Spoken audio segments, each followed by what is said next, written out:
মন খুলে গান গাওয়া যায়, মন খুলে নাম্বার দেওয়া যায় না। মাদ্রাসার রেজাল্ট খারাপ হলো কেন এই মুহূর্তে আমি জানলাম, এই মাত্র ডিকোডিং করা হলো। তারপরে আপনাদের কাছ থেকে শুনবো, শুনে চিন্তা ভাবনা করব। আমাদের বোর্ড আন্তঃবোর্ডের চেয়ারম্যান উনি এই মাত্র আপনাদেরকে আনুষ্ঠানিকভাবে 18,29,485 জন শিক্ষার্থী আমাদের ছিল, সে যে উত্তীর্ণ হয়েছে 11,38,877 জন। পাশের হার হয়েছে 62.25। জিপিএ প্লাস পেয়েছে 1,16,676 জন। আমি এবার থেকে যেটা নাম্বার পেয়েছে সেটা দেওয়া হয়েছে।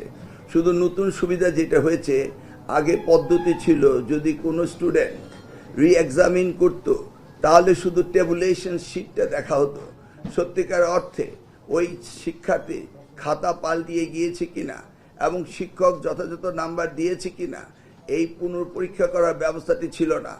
এবার আমরা আইনগতভাবে পরিবর্তন এনে সেই ব্যবস্থাটি রেখেছি যে প্রত্যেকটি শিক্ষার্থী তার খাতা পুনঃপরীক্ষা করার সুযোগ দেওয়া হয়েছে।